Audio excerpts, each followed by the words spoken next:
ఈ నెల 22 నుండి 24 వరకు ఏపీ స్పేస్ టెక్ సమ్మిట్ 2026 నిర్వహిస్తున్నట్లు Vignan university in charge vice chancellor doctor KV Krishnakishore తెలిపారు. సమ్మిట్ కు సంబంధించిన బ్రోచర్ను ఆవిష్కరించారు. షార్ డైరెక్టర్ ఈఎస్ పద్మకుమార్ ముఖ్య అతిథిగా హాజరు కానున్నారని వెల్లడించారు. NRSC director doctor Prakash Chauhan, DRDO మాజీ chairman doctor G Satish Reddy, మంత్రి బీసీ జనార్దన్ రెడ్డి గౌరవ అతిథులుగా పాల్గొన్నట్లుగా తెలిపారు. వడ్లమూడిలోని విజ్ఞాన్ యూనివర్సిటీ, అమరావతిలోని ఏపీ స్పేస్ టెక్ అకాడమీ, హైదరాబాద్లోని అనంత్ టెక్నాలజీస్ సంయుక్త ఆధ్వర్యంలో ఈ కార్యక్రమం నిర్వహించనున్నట్లుగా పేర్కొన్నారు.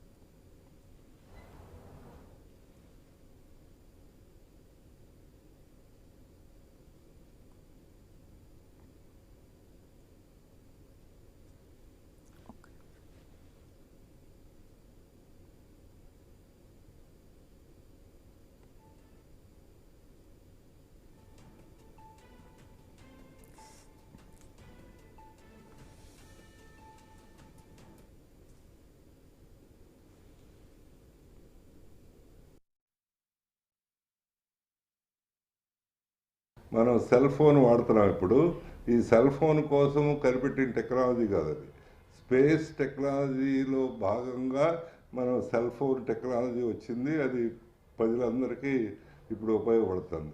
అట్లానే ముందు రోజుల్లో ఈ వాతావరణ మార్పులు కానీ, లేకపోతే పంటల పరిస్థితి కానీ, లేకపోతే ఇంకా వార్ పరిస్థితి కానీ, ఇదంతా స్పేస్ టెక్నాలజీ మీద ఆధారపడుతుంది. అందుకనే ఏ దేశమైనా అభివృద్ధి చెందాలి అంటే స్పేస్ టెక్నాలజీలో ప్రముఖ పాత్ర వహించాల్సి ఉంటుంది. మొట్టమొదటిసారిగా సౌత్ ఇండియా రాకెటరీ ఛాలెంజ్ 2026ను కూడా సమ్మిట్లో భాగంగా నిర్వహిస్తున్నట్లుగా తెలిపారు. ఏపీలో అంతరిక్ష సాంకేతిక రంగంలో పరిశోధన, ఆవిష్కరణలు, పరిశ్రమ, అకాడమీ కలయికలను ప్రోత్సహించడం లక్ష్యంగా ఈ సమ్మిట్ కోసం విశాలమైన ఏర్పాట్లు చేస్తున్నామని తెలిపారు ఛాన్సలర్ కృష్ణకిషోర్. స్పేస్ సమ్మిట్ ద్వారా విద్యార్థుల్లో అంతరిక్ష శాస్త్రంపై ఆసక్తి పెరగడంతో పాటు ఉపాధి అవకాశాలు, స్పోర్ట్స్ అవకాశాలు విస్తరించనున్నాయని తెలిపారు కృష్ణకిషోర్. రాష్ట్రం స్పేస్ హబ్ ఎదగడానికి ఈ సమ్మిట్ దోహదం చేస్తుందని పేర్కొన్నారు. Space policy, space security, space ఎకానమీపై చర్చలు, రాష్ట్రం మరియు దేశం కోసం అంతరిక్ష రంగం రోడ్ మ్యాప్ పై ప్రత్యేక ప్యానెల్ చర్చలు జరగనున్నాయని వెల్లడించారు.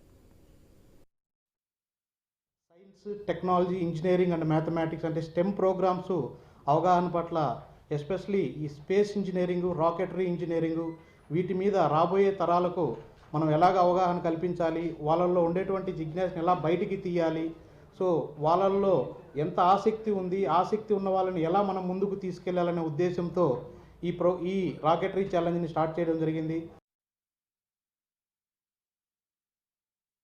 నెక్స్ట్ 10 ఏళ్లలో 2047 వికసిత్ భారత్కి ట్యూన్ చేసి ఆ టైంకి జరగబోయే పరిణామాలు అవన్నీ కూడా వాళ్ళు ఎక్స్ప్లెయిన్ చేస్తారు. వీటిల్లో ప్యానల్ డిస్కషన్స్ ఉన్నాయి. అలాగే రాకెటరీ ఛాలెంజ్ అనే మరి ఒక దాన్ని కండక్ట్ చేస్తున్నాము, hydro and chemical rocketry challenge. This is one of the unique feature.